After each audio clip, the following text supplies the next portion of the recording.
Unë mendoj që këtu është edhe fatkeqësisht një minus e kanë edhe gazetarët tonë. Sepse shife, ato e kanë liferuar një gënjesht, domethënë shtëpia e verdh, tregti me organe, që nuk është e vërtetë, shqiptari nuk e bank. Të mirë mi vesh. Edhe tash e kanë zmadhu, e kanë bot madhe derisa i kanë çu krerët u çkës në Hag, ndërsa ne ty i pas me fakte, masakrat lloj-llojshme, vrasje të fëmijëve, dhunime të grave. Në vend që gazetaria jon më u marr me këto, me autorët, me hulumtimet, ne fatkeqësisht mirë e shetin për debate me çka mirë, Afeja Kambi. E ban një emision 2 orë, Afeja Kambi, i shtin shqiptar mu pëllon me zveti. Kështu që unë mendoj që një minus shkon kjo edhe për gazetarinë.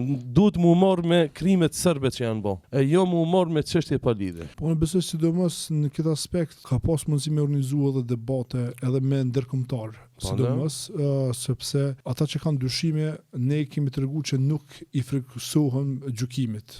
Ne jemi të gatshëm me dal edhe me mbrojt vërtetën siç e kena mbrojt jetën e çdo qytetarit apo çdo shqiptarit në këtë vend, sepse ne kena mbrojt të drejtën tonë. Ashtu do të më mbrojt edhe të drejtën e çdo gjykat. Por kur bëhet gjykata politike, sigurisht që na nuk do të më hesht dhe do të më thirrë edhe në gabimet e ndërkombëtarëve Parlamentit Evropian që më shfuqizuar rezoluta që e kanë ngrit dyshimin që ka trafikim të organeve. Dhe ne kemi po që ka pas edhe një lloj paralimimi me sulm ndaj raportuesit zvicran që ka qenë edhe u dëshmuar që ka qenë serbe, Dik Marti për arsye që mi ndalë dhe mi alo fajin pastaj prap shqiptarëve. Po dhe. Dhe kjo tregon edhe më shumë për investimin e madh serborës për këtë histori apo për këtë kanë investuar shumë. Kanë investuar shumë dhe nuk dëshirojnë ata të dalin humbës, po ne si shqiptarë do të angazhohemi më shumë sepse tash kemi edhe institucione, kemi shtet.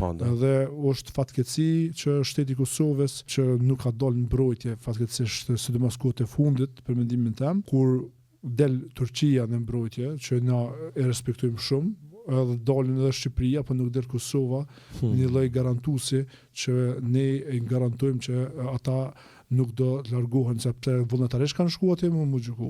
Edhe është e olt prej udhëheqjes së qeverisë që kanë tash, po prap mund vjen miq shqiptarët.